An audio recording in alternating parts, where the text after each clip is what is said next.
give you 5 quick items to make sure that you get the maximum result. Real simple. I'm going to do it real quick because we got to finish. The difference in people, the difference in performance, the difference in the final result, the outcome, is it usually dependent upon skill? Is that what makes one person better than another, yes or no? How many have seen someone with unbelievable innate skill get wiped out by an athlete, a person, a business individual who clearly had less skill? How many have seen this happen? Say aye. It's our ability to maximize.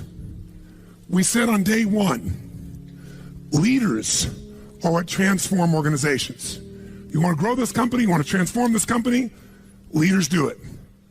A leader doesn't mean everybody else follows you. It just means that you have a higher what?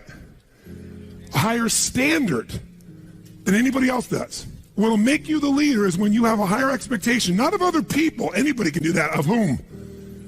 Of yourself. So if you want to know what does it take to take things to the highest level, what's going to take to change my business permanently, not temporary, you can go home and you can install some of these strategies, skills, tactics, tools, insights, and see a significant change.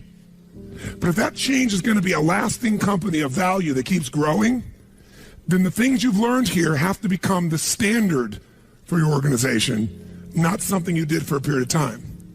Whenever you look at somebody and say, why are they more successful than anybody else? It's always because of step 1, they've raised their standard.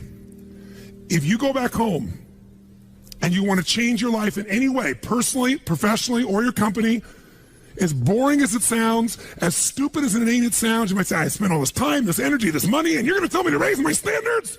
Yes. Because even though that's not sexy, it is the only thing that creates lasting change. You can go on a diet and you can lose weight, but what will that person eventually do? They'll go where?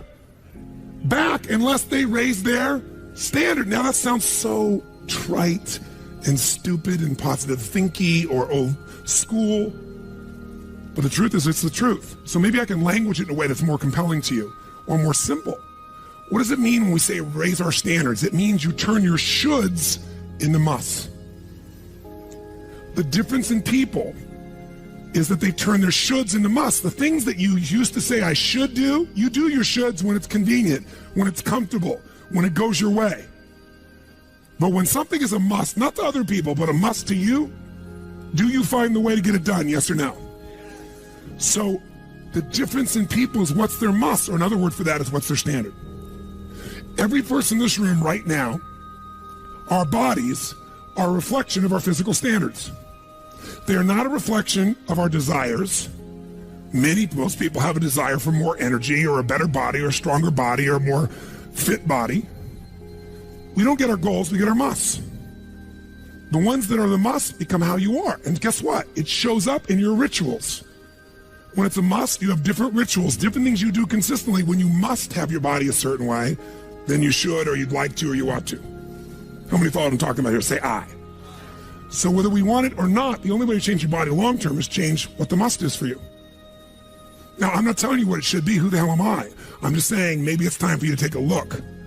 Because many times you set the standard a long time ago, or you lost the standard completely because most of us base our standards by our environment. Who you spend time with is who you tend to become. So if everybody around you is gaining a little weight, or everybody around you is, constantly tired, after a while, even if you had high energy, you don't want to make fun of them or tease them or make them feel bad. So gradually, subconsciously, you lower your own standard just a little bit. And that little bit is that old metaphor, overused but true. You take a frog and put him in boiling water, what's it going to do? Jump right out. But if you put him in and turn the water up real slowly, over time, it'll boil to death. That's most people's lives, isn't it? And it's usually because you haven't remembered the power of who you spend time with. Who you spend time with is who you become. So one of the things that's great about this 5 days is you found people from all over the world who are all absolutely committed to go day and night and day, literally, sometimes with food, sometimes without, but whose standard was, I'm here to maximize who I am, what I'm about, what I'm going to take home, what I'm going to create. That raises your game. Remember, play against somebody you're better than, your skill's going to go down. Play against somebody better than you, just to stay on the court, the game has to go up. Want to change your life? Raise your standard. Want to Raise your standard the most, get around where it's better. Surround yourself with people playing the game much higher than you are. So just to be around them, your game has to rise. That's part of what we try to do. When we come into a company, we create that by raising the standard amongst them. Or you got to do it by yourself, but you got to do it. How many agree with me on this? Say I. And it starts with whom? It starts with us. So raise the standard. I remember when I met Michael Jordan for the first time, and it was while he was still with the Bulls. And I asked him, I got a chance to do some coaching, a bunch of people, and I think I introduced him because of this. And I said, Michael, I said, how is it you do this? I mean, you're the best that's ever lived at this stage. Got to ask the same question of Wayne Gretzky. And interesting, Wayne Gretzky, I had read someplace and he gave me the same answer. I asked him the same thing. You're not the fastest. You're not the strongest. You're not, you don't, how is it you're the great one when you're not the fastest, the strongest, the quickest? And he said, well, Tony, I appreciate the compliment, but he said, I think one of my advantages is most people skate to where the puck is, and I skate to where the puck is going. The power of what? Anticipation. He knows the pattern. With Jordan, his standard was, I asked him, he said, Tony, everybody, I said, what makes you the best? Is it natural ability? Is it talent? Is it skill? Is it God-given? Is it strategy? What is it? He said, Tony, I think I can say this to you without it sounding like hyperbole. He said, I have got unbelievable natural skills. But he said, study my history and you'll know why I am who I am. I did not make the high school varsity team when I was a sophomore in school. High school, I got cut. He said, I had a lot of natural talent, but the greatest gift of my life was a coach who said, you're not on the team. And I looked at him, I laughed at him. I said, you got to put me on the team. I'm the most talented guy out there. He said, no, you're not. He said, you have a lot of natural talent, but you have no heart, no absolute commitment, no real drive. You're not on my team. And it just crushed him. And finally he negotiated and he said, look, you want to be on my team next year? Simple. Meet me every morning before school for a one-on-one practice, and I'll take this raw talent and I'll teach you discipline. I'll show you how to raise your standard. And if you show up the whole year, I'll guarantee you a spot next year. And if you don't, probably the same outcome's going to happen when you try out next year. He couldn't believe it. And guess what? Most people don't know. Michael Jordan got up every morning and drilled and drilled and drilled and didn't get to be on the team. And next year he was on the team, and he was not only good, he was great. Guess when his career exploded? When he lost again, championship to Detroit. And he was on the bus. He said he was crying in the back of the bus, physically crying, pissed off at all the other players that they hadn't done their job. And something inside of him snapped and realized, crying, whining, blaming everybody else is not the problem. I need to raise my... Because he realized that's what did it for him originally. And you know what he did that year? He lifted weights like never in his entire life. He decided he was going to dominate every person, every floor, every place, every spot in the country. He's going to be stronger than anybody. He practiced like he'd never practiced in his life. And oh, by the way, he won how many NBA championships? How many in a row? 3. Retired, came back and won how many in a row? 3.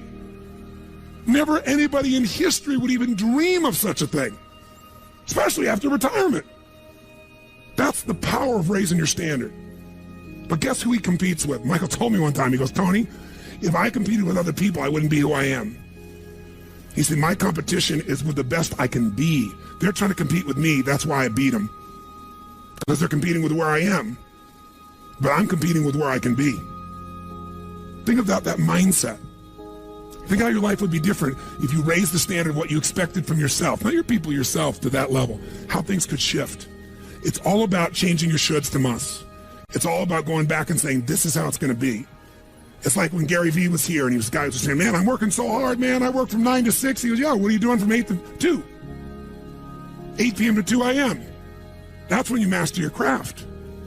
I always say to people, it's what you practice in private that you'll be rewarded for in public. People say, oh my God, you have this great ability, this great skill. They didn't see all the hours. This class, this course, I know tons of the stuff like the back of my hand. But if you talk to my team who's exhausted, they'll tell you we're up to 4 a.m. almost every night. To be able to figure out how to provide for you a life cycle and get it to be real so you can think about Nike and give you accurate information about when did they really get to young adult, when they fall down. We had to make phone calls, read financials, do all kinds of stuff. We did all that stuff. We were doing all these things and we accomplished so much, and I figured out how to make it even better. That level of commitment is what makes you great at what you do and gives you that little edge that makes you stand out from everybody else. And that standing out is what makes somebody absolutely own an industry or brand themselves like nobody else in the world. That process is what this is about. Raise your standard. When you got to go home, you got to say, where are we going to raise the standard? What am I going to take that's been my should and make it absolute must? Where are we going to do that as a team and how are we going to pull it off? Now, who here has ever, by the way, your income right now is a result of your standards as well. It's not the industry and it's not the economy. Who here is making more money today than you made 10 years ago? Let me see your hands. How many feel like it's not enough today? Let me see your hands. And how could that be? Real estate's so cheap now. Computers are cheaper than they were then. You get so much more for your money. Because once you achieve a level, who knows what happens? You immediately, you close the gap, you create a new gap. That's because that's what makes us grow. Who's willing to go back to where you were 10 years ago? Not many. Some of you would be because it's gotten worse in the last 10 years for you. But the majority, there's no way. See, once you're fortunate enough, if you don't like cleaning house, once you're fortunate enough to have somebody clean your toilets, you will not be doing that again. Unless you like that. You'll find somebody who loves cleaning toilets and you'll pay them handsomely. Because now to go back and do that, once you've had the privilege of not having to do that, it's a different game. It's a gross metaphor, but who gets what I'm talking about here? Say I. Once you have a must, you find a way to get to it. Every one of you in this room is earning what you must earn, not a dime more. Don't get me wrong, you might have big goals, big desires, but it's not a must for you. Because even when the economy crunches, if it's a must, you will find the way. How many agree with me on this? Say I. See, when it was a must for me to get at one level, I did. I remember it was a must for me to finally make $1 million a year. I had my son Jarek going to be born. I swore I would never have a child unless I was financially set, and I wasn't financially set, and he was on his way. I went from $38,000 a year to making $1 million a year in the next 12 months. And that was all BS. In my head, I thought all my growing up, all the pain was because my parents fought because there was no money. They would have fought anyway. Because I believed that, though, I raised the standard, made it happen. And then I made $1 million a year for 7 straight years. Even though I built 5 more companies, even though I was helping more people, I made the same amount of money. Guess why? That was my must. At some level above that, seemed greedy. Now, it wasn't like I had this incredible lifestyle. I owned a magical home. I had this place called the Del Mar Castle overlooking the ocean in Del Mar, California. But I was on the road, staying at the Ramada Inn in Milwaukee with shag carpeting and smelly, dead animals on the wall on my birthday. And my maid, she's back at home in the castle going, oh, Mr. Robbins, happy birthday. Oh, I can't help thanking you. It's so wonderful. Oh, Mr. Robbins, it's so beautiful here. I was sitting out in the jacuzzi overlooking the ocean. Oh, yes. Oh, I've lost 22 pounds. I can't tell you. It's been so amazing. I get on your Stairmaster and I watch Oprah. I love your gym, Mr. Robbins. And I'm thinking, she's got a multi-million-dollar lifestyle. How many can relate to this in some way, right? So I went from 38,000 to $1 million, so I changed my income. It became an absolute what? It was nothing about money. It was about growing. Because I knew to make more, I'd have to help more people. I'd have to expand. And I came with this goal. I wanted to feed all the people in San Diego that were homeless. First, my goal was 1/3 of the homeless people. And then my goal was everybody. I said, if I can go from 38,000 to $1 million, I should be able to go from $1 million to $3 million in 3 years, and I did it in 12 months. I found the why. I found the reasons. I got a different RPM. But it became a must for me, not a should. You're meeting your must, my friends. Maybe it's time to change your must. Some people's must is to survive. Some people's must is to be okay. Some people's must is to have freedom. Some people's must is to have more than they could possibly spend. Some people's must is take care of everybody around them. Whatever your must is, you're going to get it. When you leave here, get clear on your must. Or raise your what? Step 2, real fast. I'm going to do it real fast. Who here's ever raised the standard and you get out there and you go, I'm going to go do this. And I'm committed. I'm going to change this. I'm going to make that happen. I'm going to lose 50 pounds. I'm going to take my company to the next level. And you're all excited. And then all of a sudden this voice in your head goes, who are you kidding? Who's ever had one of these? Raise your hand. Say I. So once you raise your standard, you got to get certainty behind it. You can sustain it. And that means you got to change your limiting beliefs. You got to change your limiting beliefs. And who has limiting beliefs, by the way? Who? Everyone does. So you got to become aware of it and you got to destroy it. Now, how to do that? Honestly, if you've been to the UPW, you know how. If you haven't, come join me in San Jose or someplace else. And who has limiting beliefs, by the way? Who? Everyone does. So you got to become aware of it and you got to destroy it. Now, how to do that? Honestly, if you've been to the UPW, you know how. If you haven't, come join me in San Jose or someplace else and come through the experience. When you change your limiting belief, everything changes. Because as you believe, so is it done unto you. If you believe you're right, or you believe you're wrong, you're right. Because whatever you're certain about, you find a way to support it. I always teach people to exercise. Try this, and if you know it, do it fresh. Look in this room real fast for everything that's brown in this room. I'm going to give you a test. What's brown? Quick, look for brown, look for brown, look for brown, brown hair, brown clothing, brown. Close your eyes. Tell me everything you saw in this room that's red. Raise your hand if you see more brown in your head than red, and say I. Open your eyes. Now look for red, look for red, look for red, look for red, look for red, look for red. Look everywhere for red, look for red. Raise your hand if you found more red this time. Raise your hand, say I. Why? Because you're looking for it. Because whatever you focus on, you'll find. In fact, you'll find stuff that's not there. How many saw beige, called it brown just to feel successful? How many saw burgundy, called it red just to feel successful? See, once you believe something is a certain way, out of your need for certainty, you'll change things to meet that belief. Let me show you in 2 seconds flat why the rich get richer and the poor get poorer. I call it the success cycle, real fast. Draw yourself 4 squares, put them up on the screen here. You'll see, as I do this, take a quick look. You'll notice you've got the word potential up in the left-hand square. Up in the right-hand square is the word action. Bottom right is the word results. Bottom left is the word belief, or another word for that would be a sense of certainty. Potential, action, belief, results. And notice there's arrows in a clockwise fashion where they just keep feeding each other over and over and over again. So again, it's potential, action, results, belief, or another word for that would be certainty. Now, do you ever notice how rich people tend to get richer and poor people to get poorer? And I don't just mean rich in financial terms. I mean people that are rich emotionally. Do you ever notice how happy people tend to get happier? And depressed people tend to get more depressed? How many found this to be true? Say I. It's because the power of momentum and what I'm about to show you. So let me show you something here. What's the potential of any human being? You tell me, quick.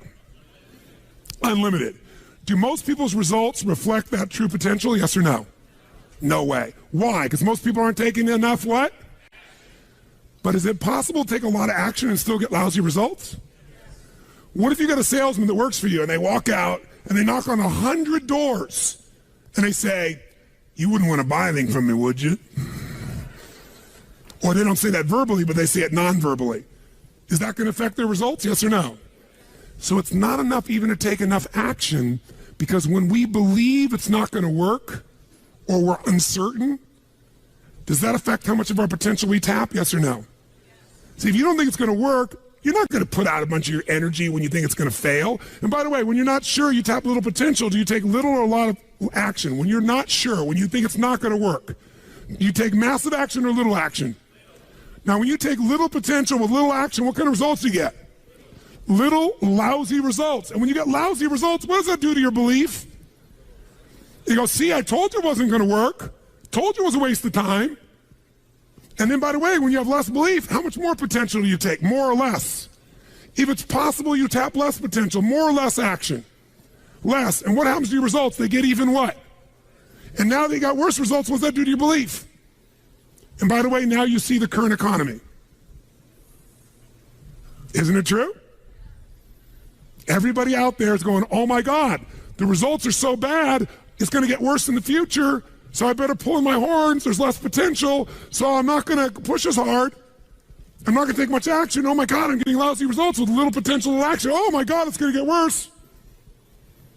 That's what creates a recession, depression, whatever you want to call it. How do you change that? By the way, can it work the opposite direction?